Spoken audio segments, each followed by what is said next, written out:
വീട് നിർമ്മാണത്തിന്റെ വിവിധ ഘട്ടങ്ങളെക്കുറിച്ചുള്ള വീഡിയോകളാണ് ഞങ്ങൾ നിങ്ങൾക്ക് പരിചയപ്പെടുത്തിക്കൊണ്ടിരിക്കുന്നത്.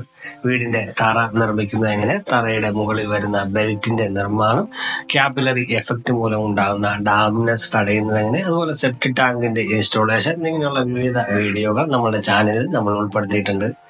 ഇന്നത്തെ വീഡിയോയിൽ നമ്മൾ ഉൾപ്പെടുത്തുന്നത് വീടിന്റെ ഫൗണ്ടേഷന്റെ അകത്ത് മണ്ണ് നിറയ്ക്കുന്നത് എങ്ങനെ, മണ്ണ് നിറയ്ക്കുമ്പോൾ ശ്രദ്ധിക്കേണ്ട കാര്യങ്ങൾ എന്തൊക്കെയാണ്, എങ്ങനെയാണ് മണ്ണ് കലക്കി അതിന്റെ ഉള്ളിലേക്ക് ഇറക്കുന്നത് എന്നിങ്ങനെയുള്ള കാര്യങ്ങളാണ് ഉൾപ്പെടുത്തുന്നത്.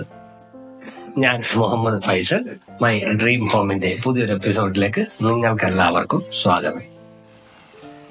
എറണാകുളം ജില്ലയിൽ കാക്കനാടിനടുത്ത് പൂക്കാട്ടുപടിയിലാണ് ഇന്നത്തെ തറ നമ്മൾ ഫില്ല് ചെയ്യുന്നത്. ഇവിടെ നമുക്ക് 5 പ്ലോട്ടുകളാണ് ഉണ്ടായിരുന്നത്. അതിലൊരു പ്ലോട്ടിലാണ് നമ്മൾ തറ പണിതിരിക്കുന്നത്. ബാക്കി പ്ലോട്ട് ഡെവലപ്പ് ചെയ്യുമ്പോൾ തന്നെ നമുക്ക് കുറച്ച് മണ്ണ് അവിടെ ബാലൻസ് ഉണ്ടായിരുന്നു. ആ ബാലൻസുള്ള കുറച്ച് മണ്ണ് നമ്മൾ ഇങ്ങോട്ട് എടുക്കുന്നുണ്ട്. ഏകദേശം ഒരു 20% മണ്ണ് നമ്മൾ ഫൗണ്ടേഷൻ എടുക്കുമ്പോൾ, വീടിൻ്റെ തറയുടെ ഫൗണ്ടേഷൻ എടുക്കുമ്പോൾ നമുക്ക് ലഭിക്കുന്നതാണ് തറ ഫില്ല് ചെയ്യുന്നതാണ്. പിന്നെ തറ കെട്ടിയതിന് ശേഷമാണ് നമ്മൾ ഈ സെപ്റ്റിക് ടാങ്കിൻ്റെ കുഴി എടുക്കുന്നതെങ്കിൽ അവിടെ നിന്നും കുറച്ച് മണ്ണ്, ഏകദേശം ഒരു 1.5 ലോഡ് മണ്ണോളം നമുക്ക് ലഭിക്കുന്നതാണ്. കൂടാതെ കിണർ കുഴിക്കുന്ന മണ്ണും നമുക്ക് തറ ഫില്ല് ചെയ്യാനായിട്ട് ഉപയോഗിക്കാവുന്നതാണ്. സാധാരണഗതിയിൽ വാസ്തുപ്രകാരം അത് ഉപയോഗിക്കരുത് എന്ന് പറയാറുണ്ട്. അതിന് യാതൊരു അടിസ്ഥാനവുമില്ല. കിണർ കുഴിക്കുന്ന മണ്ണും നമുക്ക് തറ ഫില്ല് ചെയ്യാനായിട്ട് ഉപയോഗിക്കാവുന്നതാണ്. സിവിൽ എഞ്ചിനീയറിംഗിൽ അതിന് യാതൊരു അടിസ്ഥാനവുമില്ല. ഈ കിണർ കുഴിക്കുന്ന മണ്ണ് ഉപയോഗിക്കരുത് എന്ന് പറയുന്നതിന് യാതൊരു അടിസ്ഥാനവുമില്ല. അപ്പോൾ ഈ മണ്ണ് എടുക്കുമ്പോൾ നമ്മൾ ശ്രദ്ധിക്കേണ്ട കാര്യം, മണ്ണ് ഫില്ല് ചെയ്യാൻ എടുക്കുന്ന മണ്ണിൽ തടി കഷ്ണങ്ങളോ മറ്റും പുല്ലോ അങ്ങനെയുള്ള കാര്യങ്ങളൊന്നും ഇല്ല എന്ന് ഉറപ്പ് വരുത്തേണ്ടതായിട്ടുണ്ട്. ഏകദേശം ഒരാഴ്ചയ്ക്ക് ശേഷമാണ് JCB നമുക്ക്, അല്ലെങ്കിൽ ഹിറ്റാച്ചി നമുക്ക് ഈ തറയുടെ മുകളിൽ കയറ്റാൻ പറ്റുക. ബെൽറ്റ് വാർത്ത് ഏകദേശം ഒരാഴ്ച കഴിഞ്ഞതിന് ശേഷം മാത്രമേ ഏറ്റവും കുറഞ്ഞത് കയറ്റാൻ പാടുള്ളൂ. അതിന് ശേഷമാണ് നമ്മൾ മണ്ണ് ഫില്ല് ചെയ്യേണ്ടത്. മണ്ണ് ഫില്ല് ചെയ്തതിന് ശേഷം JCB അല്ലെങ്കിൽ ഹിറ്റാച്ചി ഉപയോഗിച്ച് ഇപ്പോൾ വീഡിയോയിൽ കാണുന്ന പോലെ വെള്ളം ഉപയോഗിച്ച് നന്നായിട്ട് ഇളക്കി മറിച്ച് കൊടുക്കേണ്ടതാണ്. വെള്ളം എല്ലായിടത്തും മണ്ണും വെള്ളവും മിക്സ് ചെയ്ത് നല്ല രീതിയിൽ തറ ഫില്ലായി വരേണ്ടതുണ്ട്. ഇല്ലെങ്കിൽ ഭാവിയിൽ ഈ തറ ഇരിക്കുന്നതിനും ഈ കല്ലിൻ്റെ ഇടയിലെല്ലാം ഗ്യാപ്പ് ഉണ്ടാവും. നമ്മുടെ കരിങ്കല്ല് കെട്ടിയാണ് ഈ തറ അവിടെ നിർമ്മിച്ചിരിക്കുന്നത്.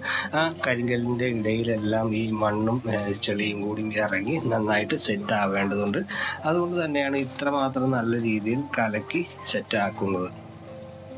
തറയുടെ ബെൽറ്റിൽ നിന്നും ഏകദേശം ഒരു 2 ഇഞ്ച് താഴത്ത് മാത്രമേ മണ്ണ് ഫില്ല് ചെയ്യാൻ പാടുള്ളൂ. അല്ലെങ്കിൽ നമ്മൾ ഇനി വീടിൻ്റെ കൺസ്ട്രക്ഷൻ നടക്കുമ്പോൾ കുറച്ച് വേസ്റ്റ് ആയിട്ടുള്ള കട്ടകളുടെ വേസ്റ്റും എല്ലാം വരാൻ സാധ്യതയുണ്ട്. അപ്പോൾ അങ്ങനെ തറയുടെ ബെൽറ്റിൻ്റെ മുകളിലേക്ക് വരികയും വീണ്ടും അത് നമ്മൾ അവിടെ നിന്ന് എടുത്ത് മാറ്റി കളയേണ്ടി വരികയും സാധാരണ ചെയ്യാറുണ്ട്. അതുകൊണ്ട് ബെൽറ്റിൽ നിന്നും ഏകദേശം ഒരു 2 ഇഞ്ച് താഴെ മാത്രം നിർത്താനായിട്ട്, മണ്ണ് ഫില്ല് ചെയ്ത് നിർത്താനായിട്ട് ശ്രദ്ധിക്കുക. നല്ല രീതിയിൽ വെള്ളവും മണ്ണും നല്ല രീതിയിൽ മിക്സായിട്ട് അതിനകത്തേക്ക് എല്ലായിടത്തേക്കും എത്തുന്നുണ്ട് എന്ന് നമ്മൾ ഉറപ്പ് വരുത്തേണ്ടത് വളരെ അത്യാവശ്യമാണ്. പുല്ലോ മരക്കഷ്ണങ്ങളോ ഈ തറയുടെ അകത്ത് പെട്ട് പോകാതിരിക്കാനായിട്ട് ശ്രദ്ധിക്കേണ്ടതാണ്. ഇത് നമുക്ക് നല്ല മണ്ണാണ് നമുക്ക് ഈ ഭാഗത്തുള്ളത്. അതുകൊണ്ടാണ് ഇത്ര നല്ല ചുവന്ന മണ്ണ് നമുക്ക് ഇവിടെ അവൈലബിൾ ആയിട്ടിരിക്കുന്നത്. നമ്മൾ ഈ പ്ലോട്ട് ഡെവലപ്പ് ചെയ്യുമ്പോൾ തന്നെ കുറച്ച് മണ്ണ് സ്റ്റോർ ചെയ്ത് അവിടെ വെച്ചിരുന്നു. വീട് നിർമ്മാണത്തിലേക്ക് ആവശ്യമായിട്ടുള്ള മണ്ണ് നമ്മളിവിടെ സ്റ്റോക്ക് ചെയ്ത് വെച്ചിരുന്നു. അതുകൊണ്ട് തന്നെ ആ ഒരു പൈസയുടെ നമുക്ക് ലാഭം ലഭിക്കുന്നതാണ്. കാരണം ഒരു ലോഡ് മണ്ണിന് ഇപ്പോഴത്തെ വില അനുസരിച്ച് ഈ ഏരിയയിലെല്ലാം ഏകദേശം 3800 രൂപയാണ് ഏഷ്യറിന് ഒരു ലോഡിന് ചാർജ് ചെയ്യുന്നത്. സാധാരണ കിണർ ഉപയോഗിക്കുന്ന മണ്ണ് ഉപയോഗിക്കരുതെന്ന് ആളുകൾ പറയുമ്പോൾ, ഈ കിണറിൽ നിന്ന് വരുന്ന മണ്ണ് സാധാരണ ആളുകൾക്ക് ഒരു ലോഡ് മണ്ണടിക്കുക എന്ന് പറഞ്ഞു കഴിഞ്ഞാൽ 3800 രൂപ ചിലവാക്കേണ്ടി വരും. കിണറിൽ നിന്ന് ഏകദേശം ഒരു 3 ലോഡ് മണ്ണോളം നമുക്ക് ലഭിക്കുന്നതാണ്. ഈ മണ്ണ് നമ്മൾ കിണറിൽ മണ്ണ് ഉപയോഗിക്കുന്നില്ലെങ്കിൽ ഈ മണ്ണ് നമ്മുടെ സൈറ്റിൽ നിന്ന് മാറ്റിക്കളയേണ്ടതായിട്ടും വരും.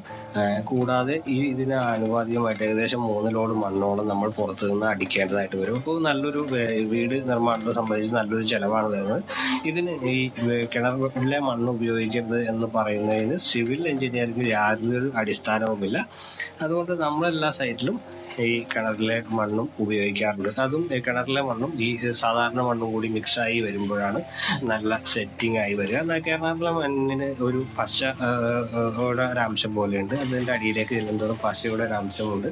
അത് ഉണങ്ങി വരുമ്പോൾ നല്ല സ്ട്രെങ്തനായി വരുന്നതാണ്.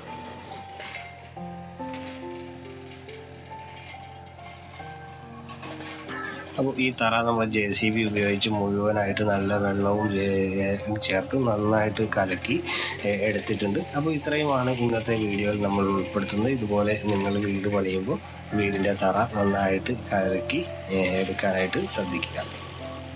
വീടിൻ്റെ തറ നന്നായിട്ട് കലക്കിയെടുത്തില്ലെങ്കിൽ ഈ നല്ല മഴയുള്ള സമയത്തെല്ലാം ഈ വീടിൻ്റെ തറയ്ക്കുള്ളിലേക്ക് ഈ മണ്ണ് ഇറങ്ങുകയും ഭാവിയിൽ മഴയോടുകൂടി വെള്ളത്തോടുകൂടി ഇറങ്ങുകയും അതിൻ്റെ ഈ വീടിൻ്റെ തറയ്ക്കുള്ളിൽ ഗ്യാപ്പ് വരികയും ടൈലുകൾ പൊട്ടിപ്പോകുന്നതിനും അതുപോലെ തന്നെ വീടിന് വിള്ളൽ സംഭവിക്കാനും സാധ്യതയുണ്ട്. അതെല്ലാം ഒഴിവാക്കുന്നതിന് വേണ്ടിയിട്ടാണ് നമ്മൾ ഈ മണ്ണ് നന്നായിട്ട് കലക്കി ഇറക്കി വീടിൻ്റെ തറ നല്ല കോമ്പാക്റ്റാക്കി മാറ്റേണ്ടതായിട്ടുണ്ട്.